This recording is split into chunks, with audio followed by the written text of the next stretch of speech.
Hi everyone, welcome back to my channel. I'm Rachel. Today I'm going to be talking about the cheapest foundation I own, which is Maybelline Dream Matte Mousse. I know a lot of big YouTubers hate this foundation. I know Wayne Goss absolutely slated it. I don't really hear it getting talked about anymore. But I've had this foundation on and off for years and it's still one of my favourites. I have oily combination skin. I get dry patches on my cheeks and around any spots that are healing.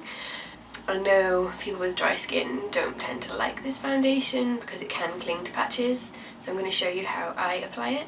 A lot of my friends really don't like this, and most of them I found applied it with their fingers and they applied it way too thickly.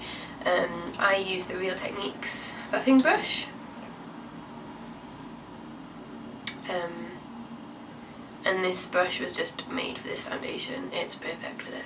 I haven't moisturised yet. The first thing I'm going to do is use these Kiko wipes. They're called the Scrub and Peel, and they're basically like makeup wipes, but they've got this really rough surface on one side that you can use to scrub away dry skin. It's not the most glamorous thing, but it works. I don't need a whole wipe, I just cut off a small piece. So this small piece will be enough to do my face, and I'm not going to do it all over, I'm just going to do it when I'm dry. So mainly around my chin, around my nose, and a bit by here.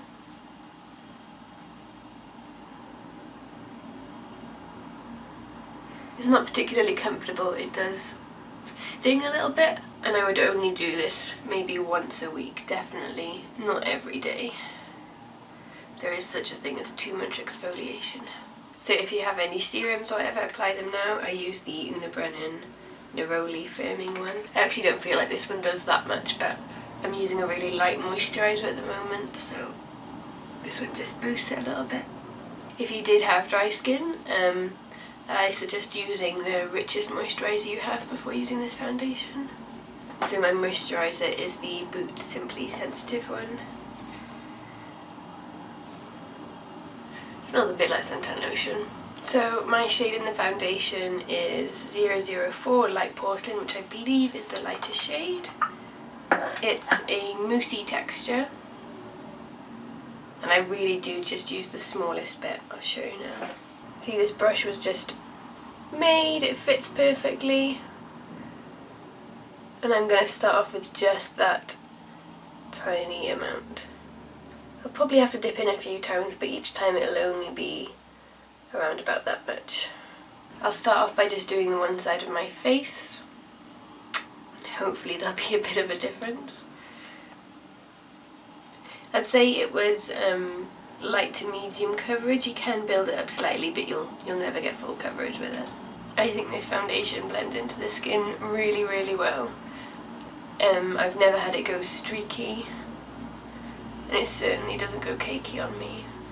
Hopefully you can see. I can see. My skin tone's just more evened out on this side. The redness here you can see less of.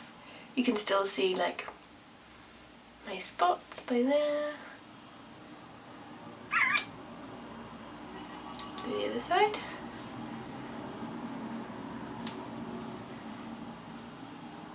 This also doesn't settle into my pores at all like a liquid foundation quite often would.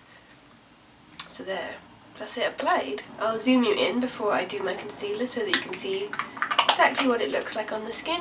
So my skin doesn't look perfect, but there's no cakiness. I had no dry patches for it to cling to.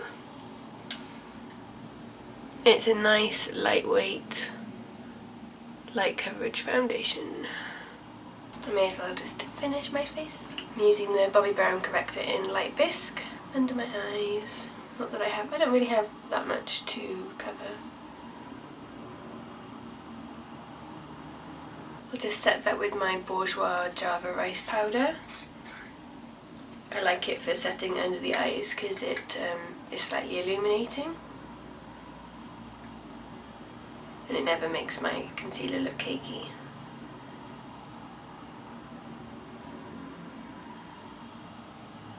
I'll use it to set the rest of my face now when I've done the concealer as well. I'm using the LA Girl Pro Conceal in Classic Ivory. I definitely need a lighter shade, but I can get away with this one.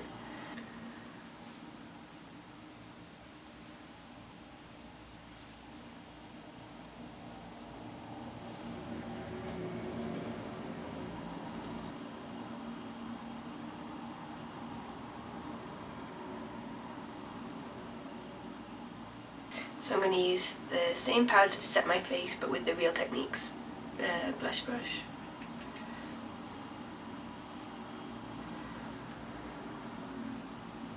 So I'll leave it at that because I want this to be a short video, but that is how I apply my Maybelline Dream Matte Mousse and get it to look natural. I think as long as you've prepped your skin right and you have the right colour foundation, it'll just blend in really well and look natural. I love this foundation. I'll put the price up here in pounds. I can't remember exactly how much it is these days, but I just love it. I think for a high street drugstore foundation, it's great. Please let me know if you like this foundation too. Do you have to do any extra steps to make it work? I didn't use a primer for this foundation because I just don't think it needs it. Please give me a thumbs up if you liked it and subscribe if you haven't already. I'll see you next time. Bye.